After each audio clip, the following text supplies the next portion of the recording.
Welcome back to Dum-Dums and Dragons, where improvisers who've never roleplayed before journey into the world of Dungeons and Dragons. I am the Grand Wizard Bukake, your host. Butthole, Quinny, and Alan destroyed the Well of Souls just in time to be arrested by Paladin von Strauss. But what possible legal defense will our heroes have for their crimes? Will Butthole befriend von Strauss and prove no one can resist the charms of Moonhammer? Will Quinny be found innocent because his Frankenbody didn't exist when they were in Neverwinter? Find out next on Dum-Dums and Dragons. You're in a covered wagon that rolls along a bumpy road. Butthole, you're just starting to come to. Your head hurts so much. And as you sort of wake up, you find yourself in sort of a long, large wagon. There's a bunch of people chained up. Alan and Quinny, you're both chained up. You've kind of been waiting to see when Butthole will wake up. As you'll remember, you have the anti-magic collars on right now. These ones look a little different than the ones that were used on the ship. If those were knockoff pirate ones, these are the fancy, you'd buy them at the Apple Store ones. They're white, they're smooth. Yep, they're slick. They have don't an work with overpriced anything warranty. else. They don't plug in anymore. Like, it's cordless, but that's more of a hassle than you'd think when you compare it to other stuff. It's like listen to DD&D on iTunes, everyone. Yeah, I was going to say, what is your provider? This is being recorded on a MacBook Pro. You have these fancy collars. There's a bunch of rabble also chained up. You can see amongst them, there seem to be a few people wearing, Butthole, you'd probably recognize these as whatever the 5 years later version of uniforms from Macaw look like. So the Unseen Hand livery, but, it's been a while since you last were there. Alan, you fought a bunch of these assholes, so these look like standard grunts that look like they've been arrested. Okay. There's also a collection of thieves and miscreants and that sort of thing chained up. So you're all in that classic police movie thing where you've got the chains around your wrists as well as your feet. So we're like full shackled. Oh, yeah, okay. Full shackled. This is the medieval equivalent of the prison bus at the beginning of the prison movie. Wait, are we doing Skyrim? Are we just straight up? Here, let me introduce a plot to you that You're going to get to pick follow. your periods shortly, so don't worry. Oh, great. Yeah. So you're in the prison wagon, and through the slats at the front, you can see the wagon driver, Von Strauss, is with him. There are guards in the wagon body with you. From the muttering you can hear, it seems like you're coming up on your destination. There's no sign of Goblin Jr., no sign of Wrench. Alan and Quinny, you probably saw Goblin Jr. do his fade away into the audience thing. Do I still have Billy Fingers? Can you roll me a deception check, please? Yes. 11. Goblin Jr. gave you a very knowing snarf and winked at you and disappeared. You very quickly patted yourself down, found Billy, and not knowing what else to do, just shoved him in your mouth. So, Oh my God! So I need you to roll me a Constitution save, please. What, did I swallow? No, you're just it's a lot of fingers. It's a ball of fingers moving constantly in your mouth. Some of them, No, I got it now. No, I was gonna say, one of them is also the severed end of a finger because he did lose a finger. Oh, poor Billy. 14. You just kind of nod at everyone. Just There's like a tear that rolls down your face from your non-red eye. Inside your mouth, he leans down and wets his eyeballs on your tongue. This is becoming too much like Skyrim. Yeah. You caught me. That's what the module's based on. The Vor mod? Yeah. So, Quinny, you're feeling much better now that your body is no longer suffering under the curse laid on it by the Well of Souls and the Drain. So you're looking around. Butthole's just coming to. Alan is choking on something. You're not quite sure what, but you just haven't wanted to ask. This is all feeling very familiar to you in a really fucking uncomfortable way. What's going through your mind right now? In the moments where we were being apprehended, there was a real hit in my stomach. I can't go back there. I can't go back there. I can't go back to prison. However, I did go to hell. And then had my soul put into a monstrosity patchwork of body parts. Something strange is happening to me where there's a voice that I hear sometimes, and sometimes I black out and I've killed something. So it's not that bad anymore. Like, not as bad as I made it up to be, you know? I've gained perspective in my time. Excellent. You're like my crazy aunt who went to prison and was just thrilled that there was a pool.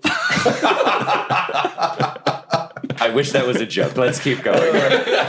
And you say we don't share personal stories on the podcast. So the wagon rolls up. Quinny, looking through the slats, the surroundings are very familiar to you. You remember this perp drive from your previous incarceration. It looks like you've been brought back to the same prison you served in. What was that prison called? What was it actually called, or what did the prisoners call it? What did the prisoners call it? The coffin. And what was it actually called? Greensboro Penitentiary. So you roll up, you can see the entrance to Greensboro. However, there's something very strange that catches your eye, Quinny. It seems that in the time you've been gone, something about the prison has changed. It seems to be taking its name a lot more literally because you can actually see this strange green light twinkling through the slats. And if you remember correctly, the coffin was originally sort of a large limestone structure, very classic medieval fantasy prison. But for some reason now there's this green shine coming off. The sun's high in the sky. You've been in transport for some time. You're no longer in Colt, been brought back to the mainland. Oh, okay. So you can hear the people up front starting to get off and down. Butthole, did you have anything you wanted to do on the prison bus? I'm assuming I'm still in my armor. Am I in prison Your fatigues? armor is on. Everyone's weapons are gone. Alan, can you roll me an Arcana check, please? Sure. 9. It's a similar feeling to what you had on the boat in terms of that void where your magic should be. The difference is that where that felt like being in one of those sensory deprivation chambers, here there's something, it's almost an itch you can't scratch. So there's just something slightly different, but you can't tell what it is. Okay. I'm immediately going to check my pockets because I see the prison coming up, and I remember in my time in Neverwinter, where are my beans? Where I need to eat a bean. I need to eat a bean. Fortunately, your beans are not on you. They're wherever your gear has ended up. I have a moment where I'm frantically patting my pockets, and I realize they're gone, and I just look out listlessly, and my face falls, and there's just a really sad, long fart that just like... and my shoulders sag, and I sit there. No beans? No beans. No es bueno. Get to the front of the prison. Von Strauss hops down off the cart. The guards come out, and it's a classic prison transfer. As you exit the cart, you're actually stunned by the sight of a massive green superstructure that's been built up and over the old entrance to the prison. So the old entrance to the prison was a pair of scales of justice kind of over a central doorway. That's still there, but a good way to think of this is the Royal Ontario Museum in Toronto, where a massive new structure has been built on an old one. So there's the facade of the old prison, but jutting up and over it, it looks like emerald. You know it isn't.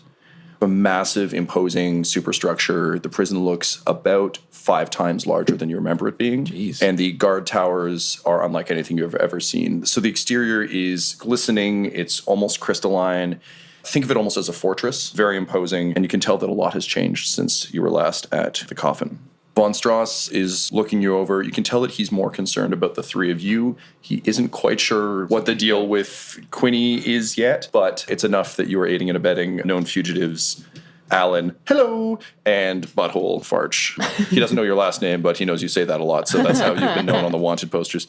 Great. You're all getting ready to be taken in. The central doors swing open, and you start making your way in towards processing. It's a classic prison gang thing. You're chained up in a line, being led through.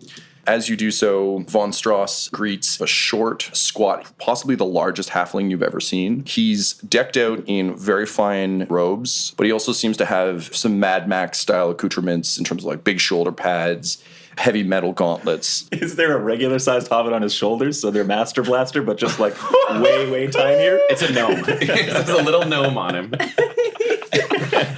I mean, roll me a d20. Yes.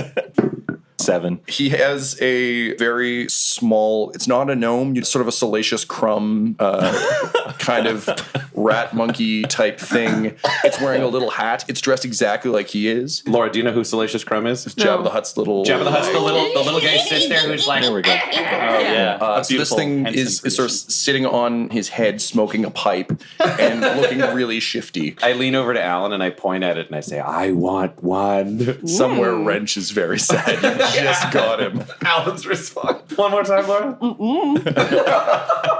Von Strauss greets him as Warden Burgermeister Meisterburger, Oh, so the top half is the Burgermeister. and the bottom half is Meisterburger. Meisterburger. Although you can tell that Von Strauss, who does not truck fools lightly, hates having to acknowledge the creepy rat monkey. But the warden seems to insist on it, even going so far as to point deliberately at him until he gets eye contact and then nodding. Meisterburger, for a halfling, again, he looks like he lives pretty hard, you know, really gruff. He's got a bunch of scars. He's actually a very scary looking halfling, as halflings go. You can see he's got some weapons, huge set of keys, and is actually fairly imposing for being so small. Meisterburger greets Von Strauss. Von Strauss bows, does the thing. And the warden says, so Von Strauss, what do you brought me today, huh? Von Strauss, again, there's just that brief flicker of the facade falls for a second, and you can tell he's disgusted, but he gets it back. Warden, I've brought 3 known fugitives as well as some other rabble that we've managed to collect from the outlying provinces on the orders of our Lord of Neverwinter. We have Butthole Farch, the rogue Moon Knight. Listen, I was cleared of all Moon Knight charges. Yes, people got hurt in a courtroom, but they were evil people. Do you want me to knock you unconscious again? Well, I mean, if there's an option where that doesn't happen, can we do that one? I want to be your friend. We also have the rogue mage, Alan. I just wave. Can you roll me a Constitution save? 14. You almost cough out a mouthful of fingers, but you manage to sell it as though you're just really nervous because the warden is very impressive and little Meisterburger's pretty creepy. So he's used to people occasionally gagging when he sees a little Meisterburger or Burgermeister kicking The it. tears are really helping to sell it. Yep. Von Strauss gestures to Pseudo Quinny. This is their accomplice. It may be a halfling in disguise. We're not entirely sure. You'll have to make sure to pat him down rather effectively. When do I get my day in court? Can't even prove that I'm Quinny. It's the time of war. We don't have time for this. This is an unrelated prostitute we hired to act like Quinn. Can you roll me a deception check? Unrelated prostitute. No. I hate it when you help. Nat 20, Tom. So Meisterburger shakes his head and kind of does that like super gross chuckling thing where he's like, I know how that goes. Don't we, buddy? And Burgermeister's like, That's the sound of him smoking. yes, that's his pipe sound. Okay. He says, well, we'll have to find a special place for your friend then. So Quinn, you're taken out of line and they set you up with a couple of guards. It's been like 6 minutes into the podcast, and you fucked me. I lean over to Alan. See, this is good because he'll get fewer guards than if he were important. Instead, he's a weird prostitute, Mr. Tumnus. I'm glad you agree. Say words if you think I'm wrong. Yay! I'd like to be knocked out, please. I'm sorry, I think it's wrong to commit acts of violence against sex workers. So Von Strauss does that thing that Batman occasionally does when he's walking in people to Arkham for the day and a half they're going to be in Arkham, where he's going to come into the prison with you. We've referred to a lot of video game franchises this could be based on, but that's just the opening of the first Arkham game. It's 100%. Yeah, also a lot of great animated series episodes. Meisterburger goes in ahead of Von Strauss. He gestures to a couple of the people from the prison bus. They bring forward sort of a large crate that you imagine contains your gear. They pass it through a processing room. It gets taken off into some back room somewhere. All this is happening as you're doing that slow perp walk in. So cinematically imagine the camera briefly follows a door opening and they're carrying your shit through it. Door closes. Once you pass through the entranceway, which seems like where people from the outside would see it, as soon as you're past that, things get grim. Arkham's a good example for this, where it's fine. It's a prison. It's cool. It's an asylum. As soon as you get in, it's like, ooh, this is a little less comfortable. So once you enter central processing, you can see there are kind of a number of side rooms that can take people for the pat-downs, for stripping them of their gear and putting them into prison clothes. However, Von Strauss actually gets held up on the way in, and the warden says, sorry, Paladin, you'll have to, of course, leave your weapons as well. Von Strauss looks gently taken aback, because this seems to be new, but the warden explains its new policy. Quinny, can you roll me a perception check, please? 20, cumulative. You've never seen anything like this before. He's law enforcement. Yeah, agents of the state never relinquish their gear. But Von Strauss seems to shrug and hand over his giant flaming sword, which, of course, isn't lit. And the warden says, of course, you'll have to submit to our expanded measures. As you know, we have a new higher tech security firm working with us, the new callers, etc. Von Strauss seems pretty taken aback by that. But again, eventually agrees because he wants to interrogate Butthole and Alan. He's not sure about Quinny. Yeah, no. Why interrogate an unrelated prostitute? Right, Sure. so unrelated. So Von Strauss agrees to the caller, and you're led through into processing. Alan and Butthole. Alan, you've got a real hard thing coming up because you still have a mouthful of Billy Fingers. Yep. So currently, you're all being taken off the chains and led into individual rooms. You have between the entranceway of this room and the doorway into your private examination room to figure out what you can do with Billy Fingers. Do I have time to whisper? Yep. Put him in your butt. It's what you do. It's called keystering. That's how you get stuff into prison. So, Butthole, you're being led forward. Alan, you're being led off to the side. Quinny, you're still going to get examined in a different room, but you can tell that they are taking you to a separate area. Mm-hmm. Von Strauss is issuing orders to a couple of the guards who came with him. Butthole, can you roll me a perception check, please? That's a nat 1. That thing is a coin. All or nothing, Yeah, baby. exactly. You're looking around, and you know that this is one of those critical junctures where all data is useful data. But also, the architecture is just really nice in here. I've always liked the color green. Yeah. And then I start wondering, like, I'm looking around the room and green's good. But then I start wondering, like, keystering. Where did that word come from? Was there like a Duke of Keister or like a Duchess? Is it because you could, like, would a key turn open it? Is it your butt a lock? And then I'm gone. Like, at that point, I've already been stripped of my armor. Like, it's just game over. You're just getting beautiful minded. It's just like all happening for you. I ask the person taking off my armor, do you have a window pane and some chalk? I have ideas. No. Smash cut to Alan. What are you doing with Billy So Fingers? I don't have the use of my hands right now, right? No. I look for when no guards are looking, and I'm going to spit Billy Fingers down the front of my shirt, and I'm going to say, all right, you stay at the small of my back. You go up my butt only. Only if it's life or death.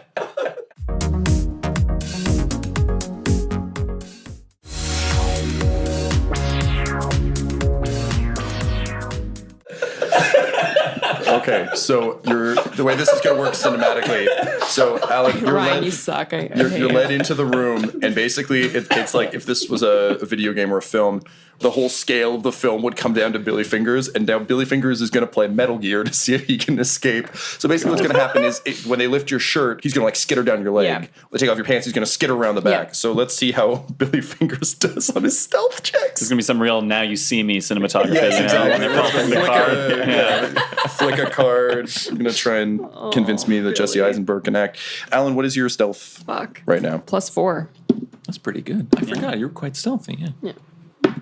So you come into the room and they start taking off your robes. Basically, when you put your arms up in the air, Billy Fingers, who rolled a 20, Wow. Yeah, runs up your arm and leaps in slow motion, Matthew McConaughey and Reign of Fire style, landing There's a on the callback. interrogator's head and then splaying out like a bad toupee. The interrogator then proceeds to give you a full pat down, checking your butt. So it's a good thing Billy Fingers wasn't there because that I would be don't one like dead this. Billy Fingers. You're in jail. It's prison. It's not nice. I don't like it. That checks out. Fair. No. You're in jail. You have to like it. Yeah. And as the interrogator finishes, you can see Billy Fingers takes 2 fingers, manages to pull a hairpin out of the interrogator's hair, and then leaps back onto your back and sneaks back down into the lower. Oh, God, I love Billy. Because it was a female interrogator. They have Yeah. decency standards at this. The coffin Okay. isn't just some ramshackle. I feel a little bit better. I still don't like it. But Yeah, fair enough. Quinny, you're being led into a room. You get the sense that you're going to be led somewhere else unless you act quickly. Are there any labels or anything like that giving me an idea of where I'm going? You can see a large door to your right that leads off to Gen Pop. You've been pulled off to the left, so you suspect you're going somewhere else, possibly the Warden Tower. That warden loves prostitutes. Unrelated prostitutes. Yeah. Prostitutes that have no relation, anything else. They're the best kinds. Yeah, he really doesn't like prostitutes that are related to him. Oh God, no. You won't make that mistake thrice. I'm just gonna go. I'm gonna just go with them. You get patted down because you're a horrible ramshackle monster. There's really nothing anywhere you could hide. I had keistered some very important items. You just spent some stress on that? No, they were in my old dead butt. So they're not in my Ironically, new one of them was a donkey potion butt. of flame protection, and just wouldn't be so Yeah, useful. no. So when you get patted down, you notice though you're handed a more ornate prison garb. It's not much to your relief, a creepy, sexy garb, but it is very colorful and very strange. What colors? Multicolored. This is Okay, so it's not like I'm part of the blue group now or anything like that. It's almost- Joseph's Technicolor jumpsuit, rainbow colored, excuse me. I liked it. Yeah, Technicolor Technicolor jumpsuit. from back when audiences of live theater could only see in black and white. I mean, you're actually alarmingly close to what this is. So fuck, yes. okay. So yeah, you're in a Technicolor jumpsuit. Think of it if the rest of them are in standard orange prison jumpsuits. Mm-hmm.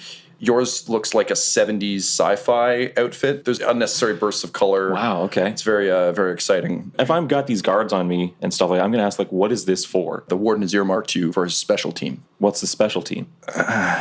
His lollipop guild. I hate prison. I hate it so much. I hate prison too. Look, the sooner I can get back on the road, the better. Anyway, I'm sorry. Good luck. and he just pushes you back out into the central room. So, Quinny, you come out in this crazy Technicolor jumpsuit. Butthole and Alan, you're both in standard prison orange. As you come out, Von Strauss looks at Quinny, turns to the warden and says, "What the fuck?" And then the warden, as he turns, stuffs a shiv into his neck. Von Strauss, his eyes go wide, and he kind of drops to one knee, and the warden says, "Look, Von Strauss, there's a lot of changes going on." Von Strauss, despite being collared up, is still a pretty powerful guy, so he starts lashing out, but immediately the Gen Pop door opens, and a bunch of halfling-sized guys dressed in ninja garb come rushing in and immediately pull his arms out to the sides. Two of them jump on his back. How shackled up are we? Because I'd be trying to throw down with anybody who's to You're my all left or very right. shackled. Like, shackled to a point where the guards who are helping you and patting you down are also holding you back. You're witnessing a coup. I'm witnessing and unsuccessfully trying to headbutt whoever is holding me. Roll me a strength check. 5. You go to headbutt the guy, you kind of miss, you hit him in the shoulder. It hurts you more than it hurts him, but you're clearly struggling. You're doing that Yeah, I'll take it. thing. Von Strauss is snarling and then trying to fight his way up.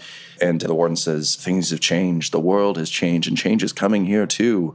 Your precious Lord Neverember was executed this morning. There's a new world order in place now, my friend, and there's really no place in it for you." He twists the knife in Von Strauss's neck, and as Von Strauss starts bleeding out, he gets dragged out the left door by the ninja squad. Am I on the left side? Yeah. From my perspective, can I gain any additional information? Like, I want to know the difference between they're dragging a corpse out or a soon-to-be dead corpse or someone who has just been... He looks rough. He's like, they clearly hit something pretty vital. So he's bleeding profusely, but he's not dead. He's also, as you know from... He's a tank. He's a tank. Yeah. So he's got no magic, and he's got a knife in his neck, but he's still alive. So we know they didn't kill him. Yeah, it's that thought of like they took him out, but if they'd wanted to kill him, they could have. So something's going on. Yeah. I am very pissed off, but I am shutting the fuck up because we're surrounded by very tiny ninjas. I'm going to give you 1 point of inspiration because I've never heard you act that tactically before. Wow. Yeah, so I am just going to stand as tall as I can. I'm just doing that prisoner lineup walk. I mean, we've been slaves before, so you learn passive resistance. So just as tall and as broad and as intimidating as I can, just staring straight ahead, but clearly over the head of all these little people who created a hellish murder army. Great. The tiny ninjas drag him out. Alan, I assume you're also going along with passive resistance. I'm just prisoner going thing? along, Great. yeah. You're brought through into another chamber, and this is where they give you a quick health check just to make sure you're not carrying any diseases or anything. They do swab your mouth, so it's good that Billy Fingers is hiding now. Love that they didn't do the health check when they were like looking in my ass. That was the weapons one because they could just kill you then. Now that you're being So invasive. brought through. Do you like prison yet? I don't They like look in your butt prison. twice, Well, once good for for us. weapons and once for health. Once for health. I was a slave for 9 months, and this is worse. It's true. When we were a slave, very few people looked directly into our Yeah. buttholes. Because they were more concerned with you rowing. So you get the standard board physical where the doctor clearly doesn't care. Oh, do you have anything infectious? No? Great. So they give you like a quick cheek swab. They check your eyes. What does the doctor make of me and my Frankenstein body? Well, I'll get to you in a second because Okay, you're actually cool. not being brought through the same way. Okay. Because we're splitting the party because that's my favorite thing. Thank you, Nat 20. Alan Butthole, you get cheek swabs, you get that whole thing, and then you start that classic prison walkthrough where you're kind of brought into a small room where there's another prisoner waiting for you whose job is to show you around. Her name is Nada, and she is an orc. She's missing an eye, looks like she's seen some combat. She's got some wicked good prison tats. She's got a face tattoo, like Mike Tyson's, but different enough that we won't get sued. He's listening Real- keenly to this podcast, really waiting like for that it. sue money. He listens to every podcast. One of these days, I'm going to get married. No, you're not, you rapist. Such a piece of shit. Convicted. It's not even a question mark. So she looks around at the new recruits and says, "Welcome to the Emerald City, friends." I say, hello, I'm Butthole. We just saw some weird shit. What's going on? Also, which gangs are cool? I've heard a lot about gangs. I like clubs. Prison. She looks at you with a mix of horror and fascination. I like this guy. This guy gets it. You're going to do fine here. But you want to talk weird shit. There's a lot of weird shit. So keep your head down. Come on. I'll show you what's up. And she begins to lead you out into the prison. Smash cut to Quinny. Quinny, you're being brought through after Von Strauss. He's already gone. You're not sure where they went. Can you roll me a perception check, please?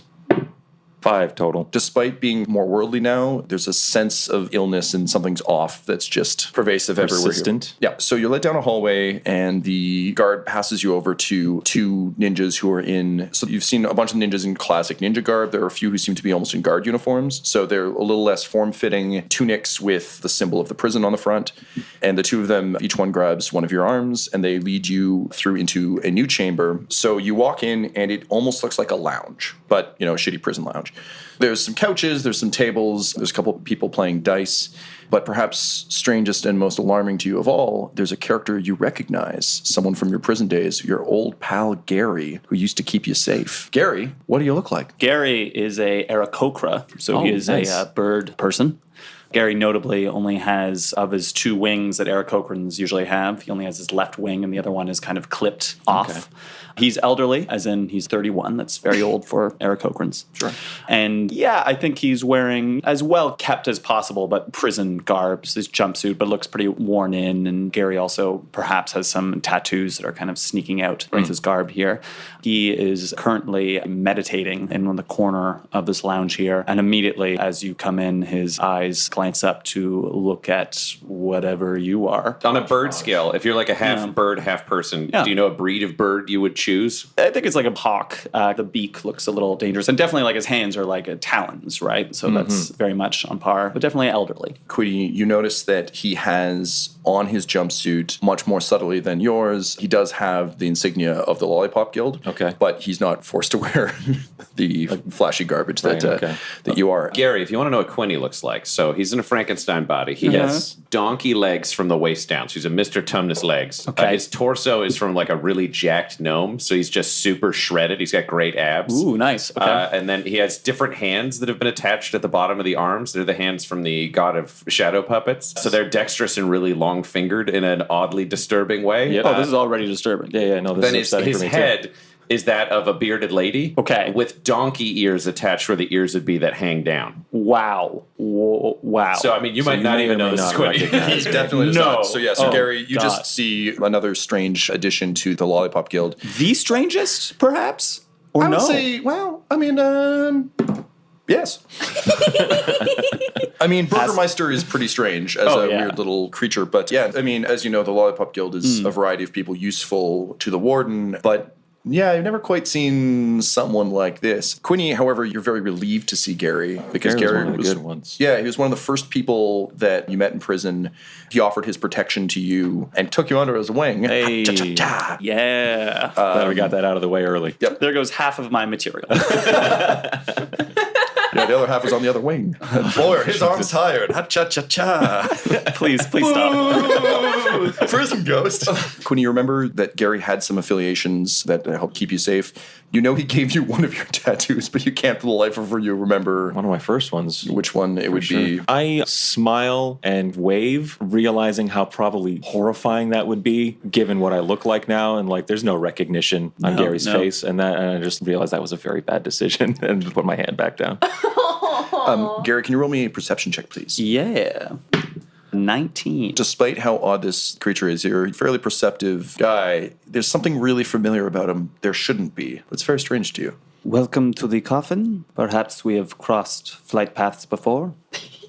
We have. I've actually been to the coffin before. No, you definitely have not. No, that is definitely not true. Does the name Quinny Brownbarrow sound familiar? Kind of looks a little taken aback as if you've kind of told a joke. Yeah. I've heard of this person, yes. Okay, well, hey Gary, good to see you again.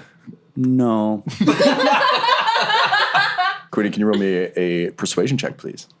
14. Should I insight this? Is that Yeah, okay? you can roll me an Yeah? insight. Make it an opposed check. 15. Yeah, you're still not buying this. This is madness. Look, I wish it were the case that I didn't look like this, but that's where we're at right now. You sound as if you had a choice. And what are you? I don't know. You don't know what you are? Well, look, and I hold up my hands, and you can see that the hands are stitched to the arms, and that the arms are stitched to the torso, and that the neck would be stitched to the torso as well, because it's a different head. And I say, this isn't what I'm supposed to look like. I hope the second draft of whatever you were turned out much better. I think this was like a one draft only kind of thing. The person who made me has a lot of self-confidence. Who created you? Do you know Butthole Farch? I've been in prison for quite a while. I do not think I know this. Wait, that's a person's name? Yeah.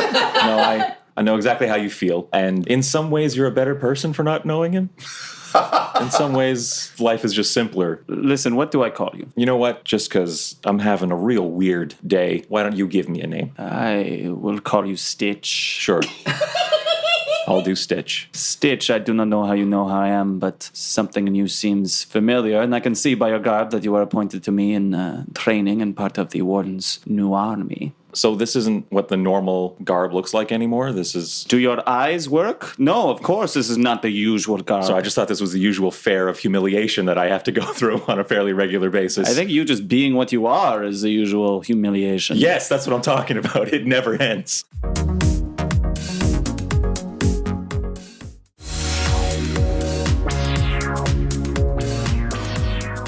Well, Stitch, you are very well spoken for whatever you are, I must admit. Do you have any skills, talents, fighting styles? Yeah, bit of fighting, bit of thieving. Thieving with you? You could be unseen? That seems unlikely. I'm sorry. This, now hearing myself over and over, it sounds like I'm just constantly making fun of you, but trust me, it is me just trying to get a hold of you, Stitch. You know, in different circumstances, I'd be pretty pissed off, but it is just really good to see you, Gary. Come with me. Let's get you set up. Smash cut back to the yard. Butthole and Alan, Nada takes you out with some of the other new recruits out into the yard. So basically, I'm going to pop up and give you the meta version of what this place looks like rather than try to narrate it because that's going to take 9 years. Essentially, the Emerald City, as it's known, is the new superstructure that's been built up on top of the coffin.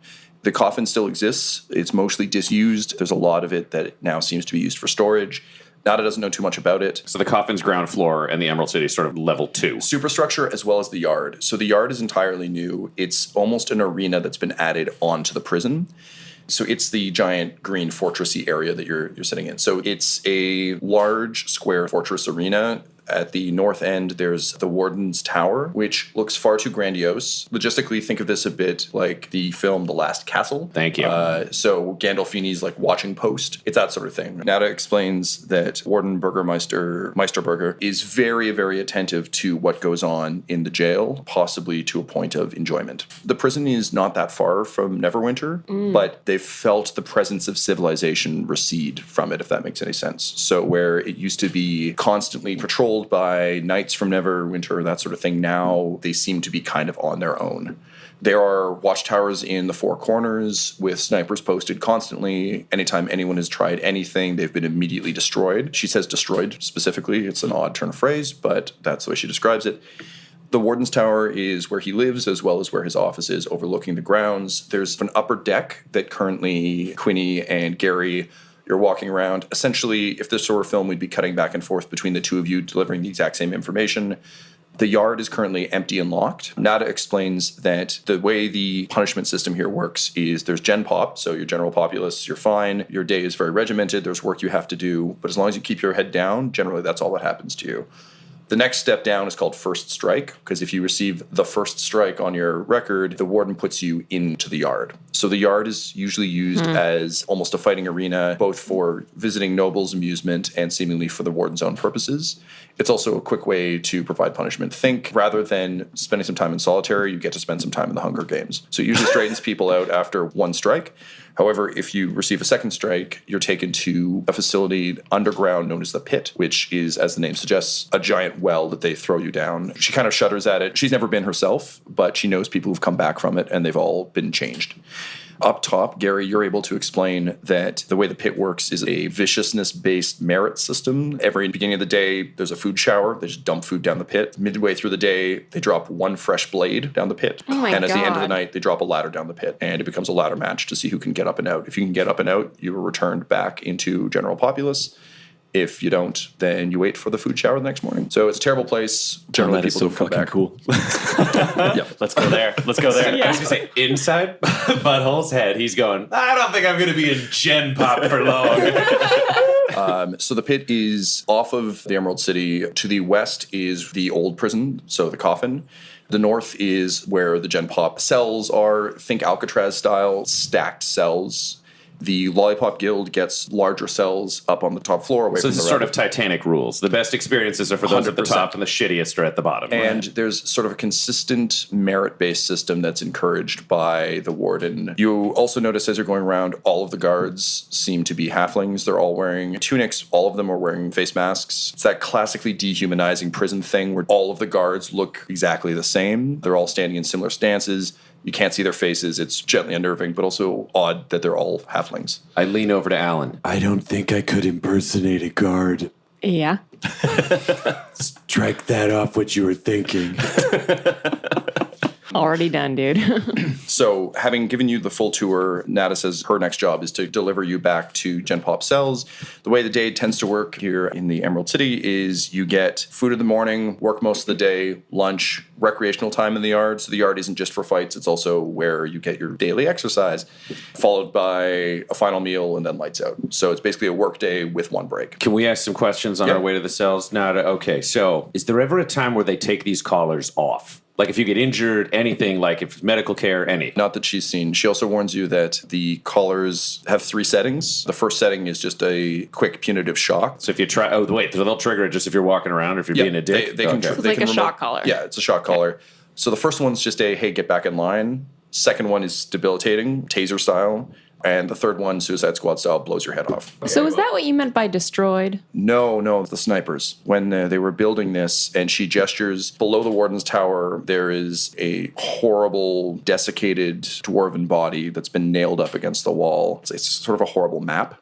Yeah, the architect, Squidgy Limestonson, he advised. No, he was a nice man. He was very concerned with keeping people in. So as a result, our security systems, they have multiple fail-safes. I did time with Squidgy. He was super nice. You But notice that the toe is a key. Is it still on his body? Yeah. We might want to get his toe at some point. I know that sounds weird, but go with me on that one, Nada. So let's say, oh man, so many spooky halfling ninjas stabbed a paladin in the neck, and then we're going to take him somewhere. Where would you see that story ending? He says, look, people disappear here all the time. It's best not to ask questions. You roll me a persuasion check or a intimidation check of some sort. I think I'm going to go persuasion because I want to at least have one friend who knows what the hell is going on in this prison. So I kind of lean in and I'm just going for it. I'm like, listen, there's no fucking way we're staying here. And when we get out, I want to bring you with us. But that means we all got to get in this together. Clearly, I'm taking a risk because I'm telling you, I'm getting the fuck out of here. And whatever we got to do to make that happen, we're going to do. Alan's a badass. You guys heard of the Forsaken? No.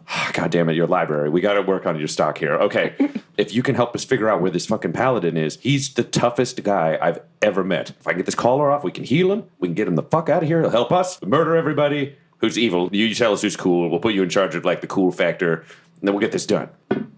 Nat 20. Beautiful. She looks at you in a classic prison movie way. Been waiting for someone like you. All right, I'll talk to some of the gangs, see what we can sort out. Smash cut to the upper rail. Gary, you've been walking Stitch around, sort of showing them the ropes. Eventually, you're greeted by a dwarf who looks like he hasn't slept in about 4 or 5 days. Big rings under his eyes. His eyes are bloodshot. His beard's really scraggly, standing out at odd angles. He's wearing full armor. He's got a heavy battle axe slung over his back.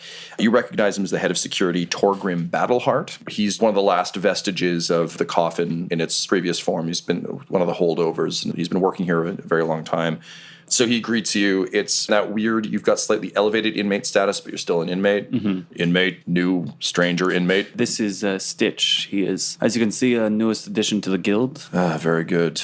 So he's going to be joining in the training with the rest of them, I assume? Yes, I have something special in mind with this one, but yes, I will need access to the training facility to break him in. Good. The warden wanted me to tell you that some new ones are here. Get training them up. With the amount of new prisoners who've just shown up, we can't have any lapses in security, particularly not with everything that's going on. So you know we've got a VIP arriving the next couple days. Of course, this prison will run just like clockwork while the world burns around it, no?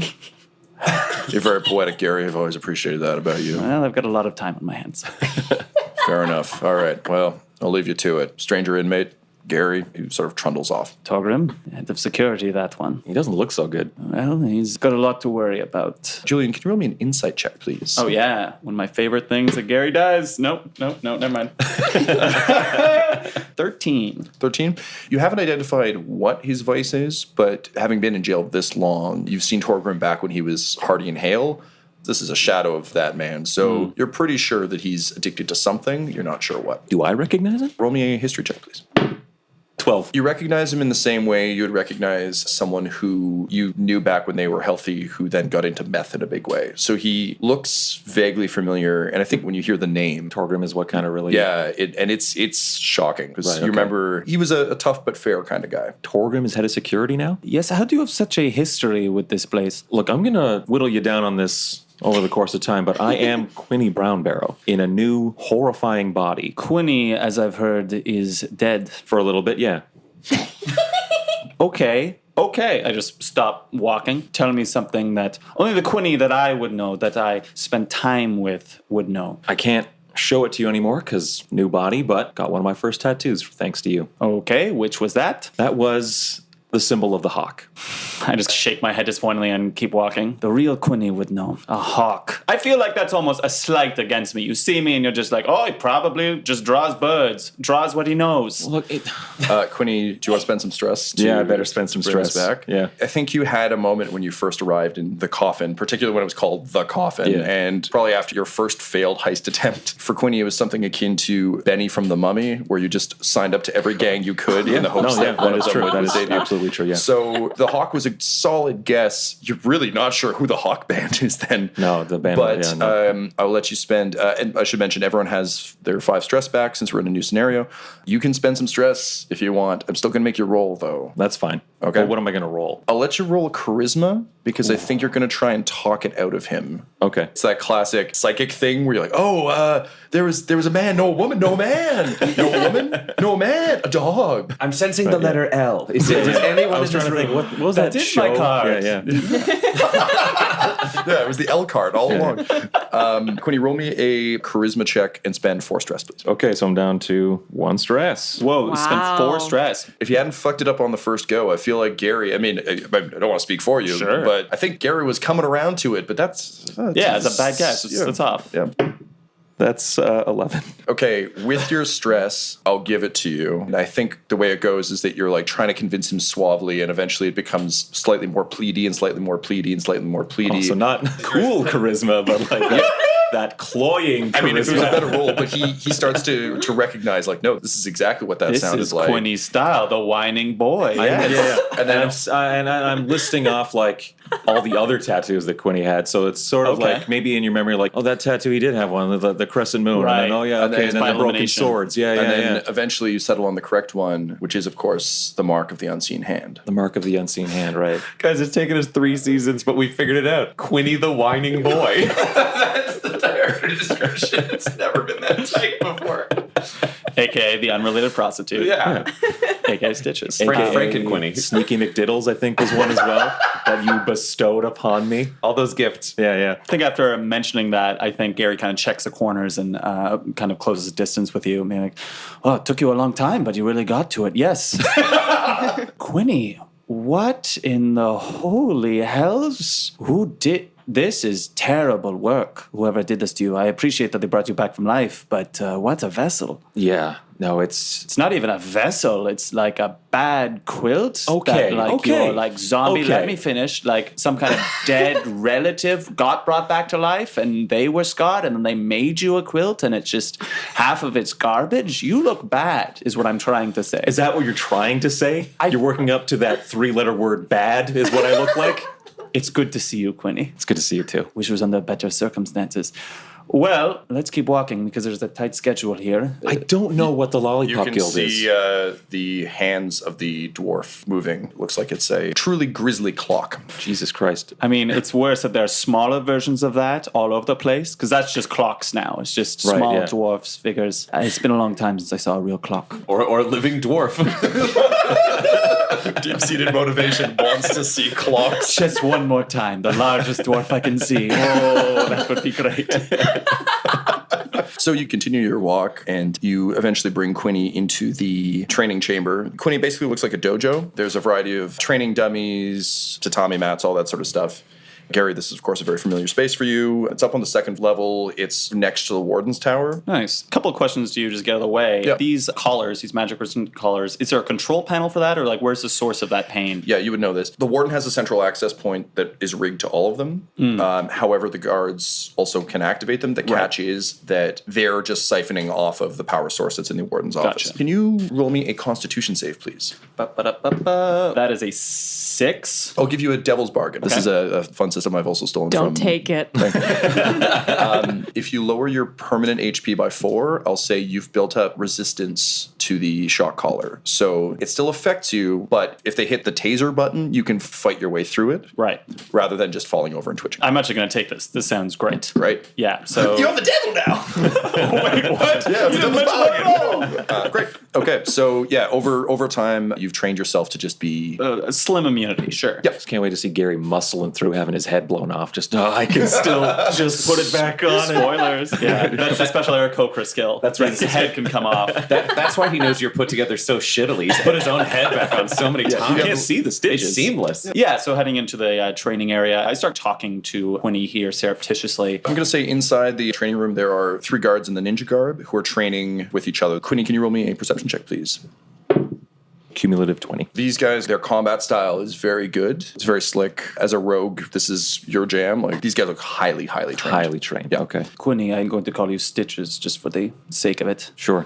Gary gestures towards the ninjas there. Sure, that is all too familiar sight. To a degree. I mean, there's this weird detachment that I've got too from my old life. With the magic dampening collar on there, do I still feel a connection or hear a voice from this person who is the new source of my power? Or am I cut off? I would say for you, I'd say it's almost like a pulsing headache, as though something's trying to force its way. Oh, I thought it might even be a reprieve, like finally that guy's out of my head, but he's still like banging on the door kind of? Yeah. Oh shit, okay. Quinny, something in what Gary said strikes you as odd. Something about how familiar this fighting style looks. Can you roll me a perception check again, please? And can you add your proficiency bonus? That'll be a 19 then. As you start to watch it, these techniques are very familiar. Remember that? That jab was very effective. I'm sorry for stealing it. Can I try and mimic some of the moves that I'm seeing? It's difficult because your body's gangly, but yeah, this is a very familiar fighting style to you. They're moving the way you used to move. 2 of them are fighting. One of them gets a good grip and grabs his opponent by the chest, grabs him by the mask, flips him to the ground. As he goes, the mask comes off, and you see Quinny's face. What the fuck?